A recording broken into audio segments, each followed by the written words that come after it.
This is NDTV, and you're watching NDTV 24/7.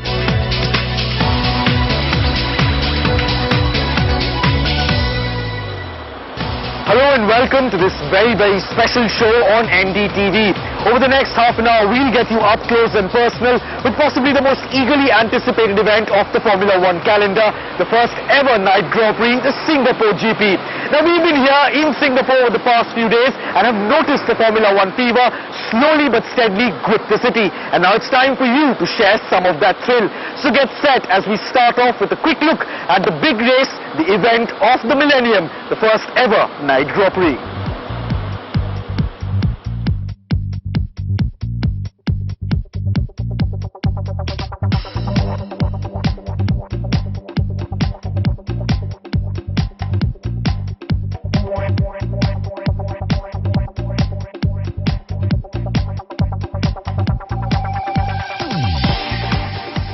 It's known as a financial hub, a tourist hotspot with one of the most well-known shopping destinations in Orchard Road. It's also a city-state, and now Singapore is all set to make sporting history.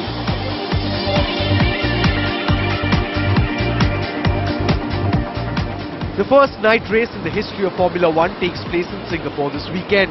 It's cost the government $200 million and over 5 years just to grab the rights for this race, and another $100 million to set it up. Much of that money has been spent on creating enough lighting to make it almost like daylight conditions for the drivers. Italian lighting specialist Valerio Maioli was selected to set up this historic feature. 1,500 Philips lighting projectors were set up along the track. At 3,000 lux each, the light on the track would be 4 times brighter than a standard international football stadium. The whole system has about 110,000 meters of power cables housed in 230 steel pylons. The lights are being powered by 12 pairs of diesel generators, which will be monitored round the clock from the control station in the pit building. What is significant is not just the lights, but the reflector for the lights. Because the reflector for the lights will cast the correct light level onto the center line of the circuit, so that it will not affect the drivers. So this is quite a technical challenge. It took our lighting consultant several trials before he came up with the best optimal lighting level. So yes, the lights are specially designed for our race circuit. It's not just a race under lights. The Singapore Grand Prix will also be just the third race in the season on a street circuit. The others are in Monte Carlo and Valencia, which was added this year. The weather, though, is also adding to the uncertainty of what you can expect. There is a risk of a night race in open-wheel racing cars if it does rain, particularly if it's torrential rain like you get in the equator. So therefore there's a degree of the unknown. The total length of the circuit is 5.067 kilometers. There are a total of 61 laps, and the drivers will have to negotiate as many as 23 turns per lap, many of them at 90 degrees. The circuit also includes 2 bridges and is just one of 3 races in the Formula One season that will run anti-clockwise.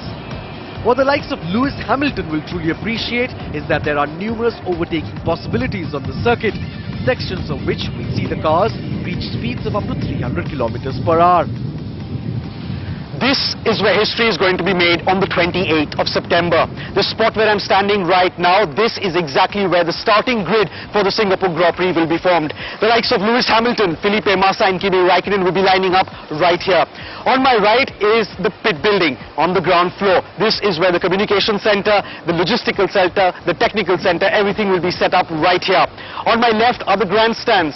A part of the stands which you can see right here. Around 80,000 people are expected trackside for the race. And as you can see, the finishing touches are still being put there on the stands as people here get ready for the big day.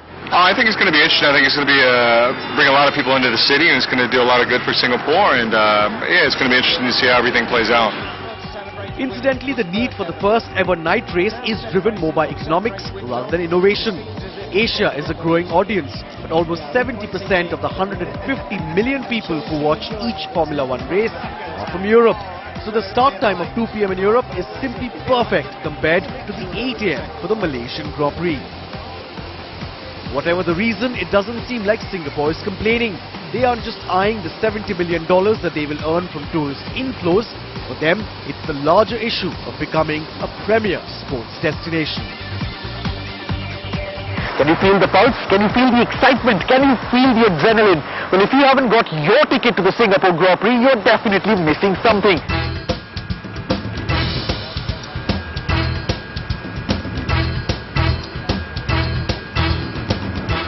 I certainly have a chance if these guys race on two-wheelers.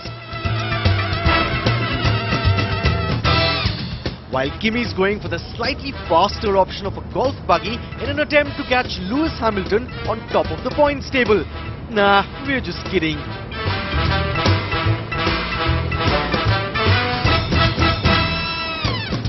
This is Singapore, and the first night race in the history of Formula One has the drivers just as stirred up as the fans. All very excited to get out on the circuit for the first time and just experience what it's like. I mean, I'm sure we've all participated in sort of a night karting event or something like that in the past. Different, traveling at higher speeds, so you know, we have to just wait and see how it goes, and I'm just excited. I'm looking forward to a unique event under lights. I think it'll look spectacular. It's going to have a different ambience, different atmosphere. Everything looks different, obviously, under lights. So that's the most exciting thing for me. Well, not quite, Mark. This is the famous long room at the equally famous Raffles Hotel, where even more famous Formula One drivers are trying their hand at the infamous Singapore Sling. Cherry brandy, okay, it's the one. Honda's Jenson Button has got off to an early start, and if his drink isn't quite up to the mark, it's only because he, like all the other drivers, is trying to keep his body on European time, so as to peak at the right time for a race, which is actually at the wrong time. Mark 1 is that. This one is So I'm going to bed at 4 or 5 in the morning, which is really weird. Waking up at 2 in the afternoon, trying to get breakfast at lunchtime, having lunch at dinner time, and then having dinner at 3 in the morning. So it's quite difficult, but we're doing a good job of it at the moment, I think, and we're training in the gym when the practice sessions will be, so I think we're doing pretty well. Quite right. Tell you who's not doing so well though. Weber, as he tries his hand at some local Singaporean fare. Sebastian. Try me. Stick to Formula One, Mark, and here's hoping you all enjoy your night out in Singapore. So thousands of people from all across the world really are zooming into Singapore at this time ahead of that big event on the 28th of September. But the first night Grand Prix really isn't the only Formula One attraction to look forward to. There are a number of other programs which have been specifically designed to keep both the locals and the tourists very, very busy ahead of the big race. Shopping at Mustafa, mall hopping on Orchard Road, been there and done that. So then try driving a Formula One car.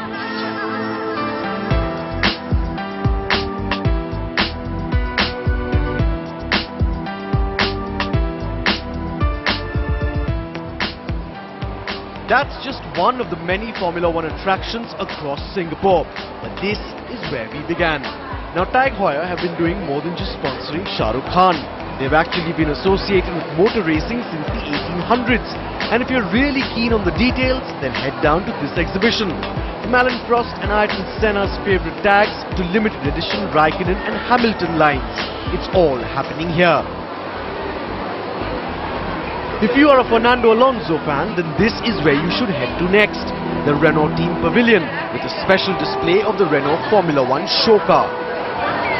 Of course, the Renault men are always there, just in case you want to tell your friends, hey, I posed with Fernando Alonso. But wait, there's more to come. Alright, this is probably the closest I'll ever come to in my life to driving a Formula One car. This one here is one of the biggest Formula One attractions these days in Singapore, a life-size simulator of the Williams car, and I'm going to give it a go. If you're aged anywhere between 8 and 80, then this one's for you. The simulator gives you the actual toe-curling, pulse-racing, heart-thumping feel of a Formula 1 race. You might not be moving, and that might be a virtual track, but this one's a heck of a ride. Though controlling it is very, very tough.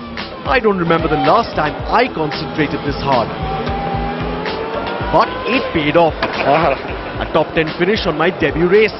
How about a contract next season, Mr. Malia? Alright, it's time now for us to head into a quick pit stop on the show. Go refuel your engines and come back, because on the other side of a short break, a Formula 1 exhibition that you really don't want to miss.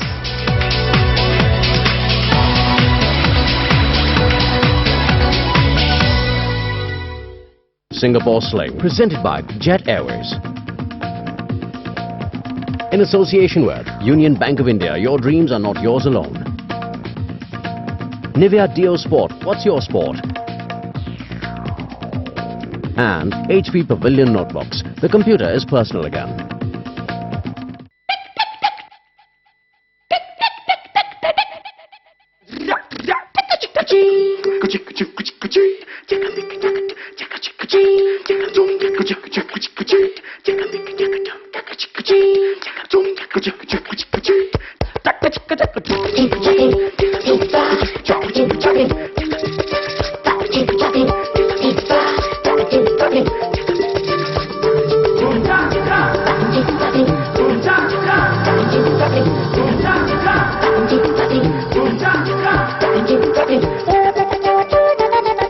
बचपन में खुशी थी हर बात पे दौड़ने की। आओ दौड़ें।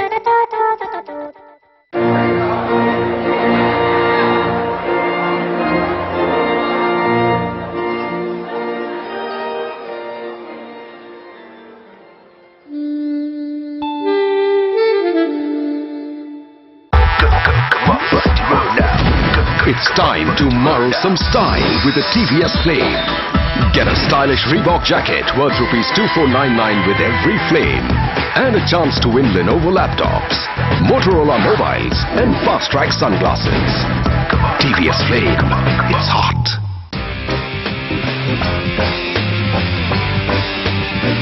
Turn your wall into a masterpiece with textures from Asian Paints Royale Play.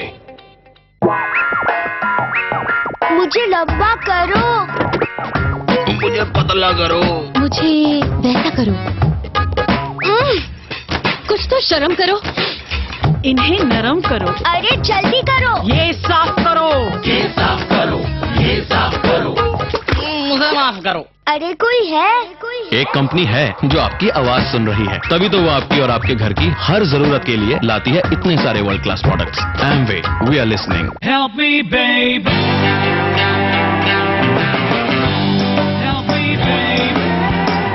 With 60 years of global experience in guiding careers, we make sure your resume reaches those who matter and not just anybody. घर में underground RCC tank लगा हो तो बीमारियां जरूर पकड़ लेती हैं, इसलिए सिंटेक्स अंडरग्राउंड वाटर टैंक पानी रखे safe. Mesmerizing collection of 1 gram gold and imitation jewelry. RL 1854.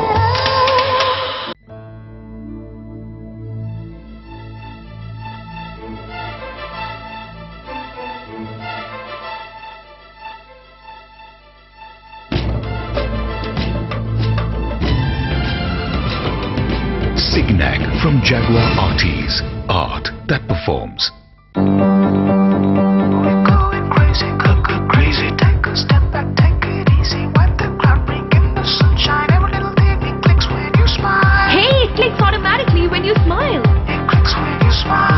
Automatically when you smile.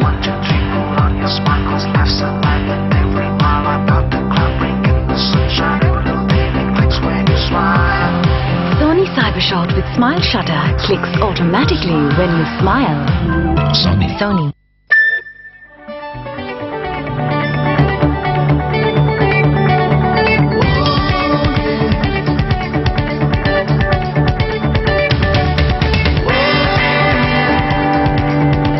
Presenting the all-new Honda City.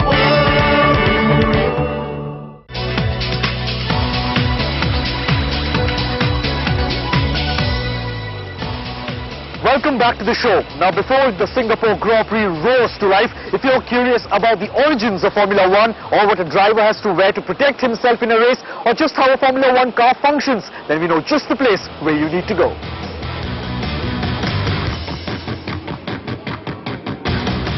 You might consider yourself to be the biggest Formula One fan around, but did you know that an F1 car is made up of as many as 80,000 components?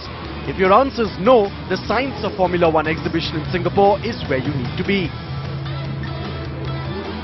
The first section of the exhibition traces the history of F1 from right after World War II to Bernie Ecclestone's eventual financial takeover of the sport to Raikkonen winning the 2007 championship. If you are a true Formula One buff and fantasize yourself hurtling down in a Ferrari or a Williams every time you close your eyes, this one's a must-take pit stop for you.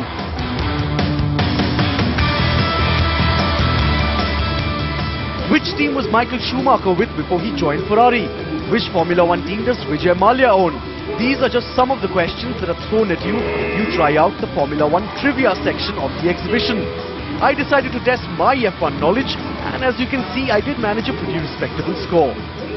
Now, the one display at the Science of F1 exhibition here in Singapore that really caught my eye and which I think is a must-watch for all those hardcore Formula One fans out there was the car anatomy section. This section gives you a crash course into what goes into making a Formula One mean machine roar. It's pretty interactive and informative. These red buttons are for a different part of an F1 car each, from the front wing to the steering wheel to the tires. For example, did you know that an F1 car engine is bulletproof? Well, now you know. Well, my children love cars, so we thought we'd come over and check it out. But other than that, I think it's a fantastic exhibition. There's a few things to do, interactive things, and I think that makes it quite interesting for the kids. It's fun. It's very informative. So if you've been to this exhibition, then you're as qualified as the team engineers to bark out instructions to your favorite drivers. Alright, these two gentlemen have very generously agreed to pose with me for just 2 minutes, so I'm going to make this quick.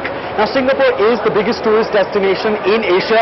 Tourism here as an industry has been growing steadily over the past few years, and with the Grand Prix coming to town, well, it's just the cherry on the cake.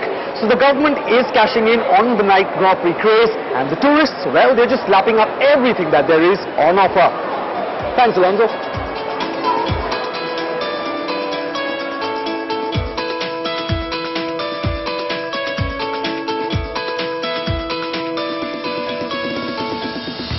When in Singapore, then what better than to try your hand at making the Singapore Sling, the cocktail that was invented here in 1915. Now we have cherry brandy. Cherry brandy, okay. That's the one. Formula One driver Jenson Button joined the party as he turned into your normal tourist. Wicked. Great sightseeing, great food, perfect for some much-needed R&R. No wonder then that the tourism industry in Singapore is booming big time. Singapore posted an estimated $13.8 billion in tourism receipts last year, a 11.3% growth over 2006. 10.3 million visitors stepped onto Singapore's shores in 2007. That's more than double the population of the country. So if you're planning a holiday to see the Merlion, then what better than to combine it with watching the Grand Prix? And the Singapore Tourism Board, or the STB, has been quick to seize the opportunity. We had this desire to move ourselves beyond just a shopping destination, just one of those tourist destinations. I think it's important to put ourselves up as a truly global city with a lot to offer. And you know, F1 is only done in 18 countries. And to be in the F1 League is a very significant part of the branding of our tourist destination. The Singapore Tourism Board put together a season of top-notch lifestyle events, including a river festival, an arts exhibition, and a mid-autumn festival in Chinatown.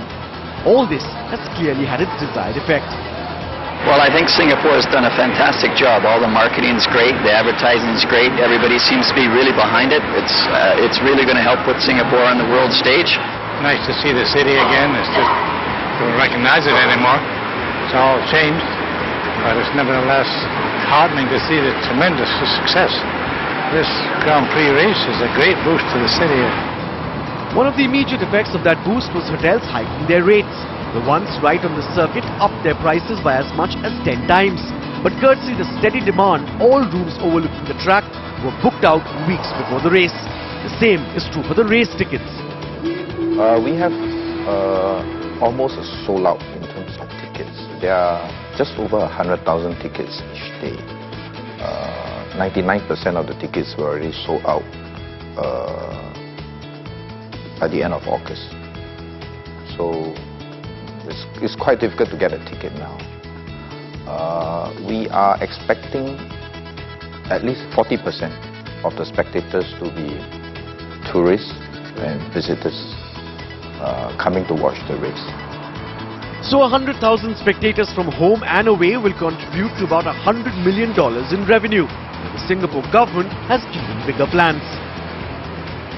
Singapore has already bagged the rights to host the 2010 inaugural Youth Olympics.